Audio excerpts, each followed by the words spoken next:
So let's talk about it. It's been a very sweet week as an Arsenal fan. I'm gonna put the week being from last Sunday when we went to Old Trafford and beat Man United away. You know what I mean? That's a big deal for us because, as I've mentioned before, we always struggle there. How we went about doing that, I don't feel like is not particularly important at this time period, but we got it done, got the job done. At that point in time, there was grumbles in the fan base of we still need to do more in terms of looking for more signings. We need to address our left side. I can't believe we're letting Eze go to Tottenham. And there was a lot of uproar in the fan base around our transfer dealings in terms of also not really being able to sell players. And then, as I just mentioned, the business that we still need to do in key areas. Coupled on top of that, the fact that the performance wasn't great. So the feeling was a bit mixed. And I made a post mentioning that, things are actually looking good. We need to be focusing on the positives, but not everyone saw it like that. Anyways, that goes without saying. That was how things were looking at the end of the game after we beat Man United at Old Trafford. Then, fast forward to this past Wednesday, and it's looking like Tottenham are about to finalise their agreement and lock in with one of Arsenal's targets, Eze, who we know is a boyhood Arsenal fan. Now, skirt, we pulled up and we hijacked that deal. And for 67.5 million, we was able to secure the services of Eze. A little bit more information has now come out that Eze may have even have made a call to Arteta in order to get that deal done. So it was real. Eze really didn't want to have to go to that side of North London. That's not where his heart was set. That's not what he wanted to do. He wanted to come to the Arsenal. He wanted to come to the carpet.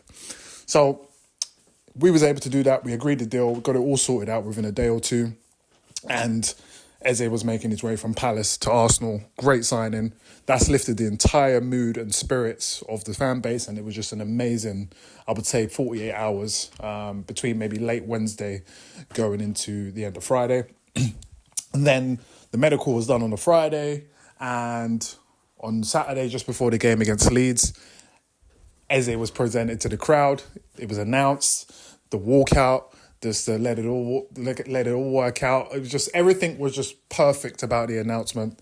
It was like the prodigal son coming home, the homecoming. You know what I mean? When your boy goes away to university, or he goes away for some time period, he goes to travel the world, and then he comes back. It was just that type of feeling, very wholesome, very, very positive, and definitely great just for the overall cohesion of the fan base and the team spirit. So morale was up. Then we went into the game against Leeds. We still had to get the business done, and we was able to do that emphatically. We didn't start in the best way, I would say. I mean, it was the first 30 minutes was relatively quiet. We wasn't really creating too many chances. Leeds maybe even had the best chance of the game. Raya pulled out an amazing save. And then maybe just as we was reaching the 40th mark, that's when we stepped up a gear, and Timber was able to score from a set piece, which was really good. He's been really, really good in the last maybe 14 months or so. So it's very positive to be able to see him get on the score sheet.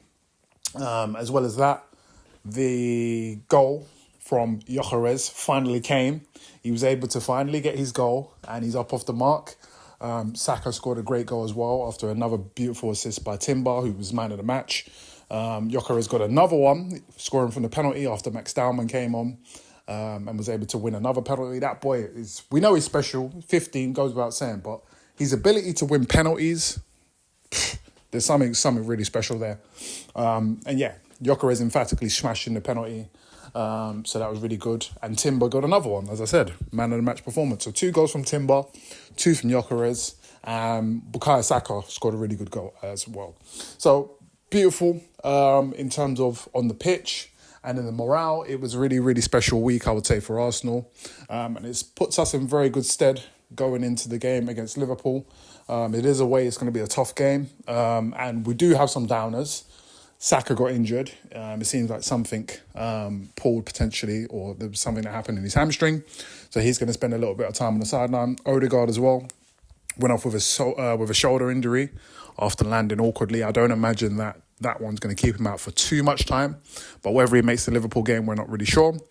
And of course, those 2 injuries are off the back of the Havertz news of Havertz being out with a knee injury for a prolonged period of time as well. So injuries, once again, as is always the case of Arsenal, lingering in the background.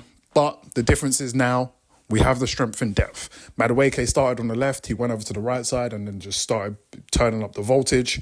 As soon as that happened, Trossard came on in the second half and was playing off the left. Martinelli didn't even see the pitch at all. So whether that's a case of he's being rested, because typically he does very well against Liverpool. So he's an option as well. As I mentioned, Trossard's there, Madueke's there. Ethan Nwaneri came on for Odegaard. As well as that, Eze's coming in. So in terms of the depth, it's looking really good. It's looking really, really good. So that was another roundup. We move on to the game against Liverpool on the weekend and we see how we go. Let's go.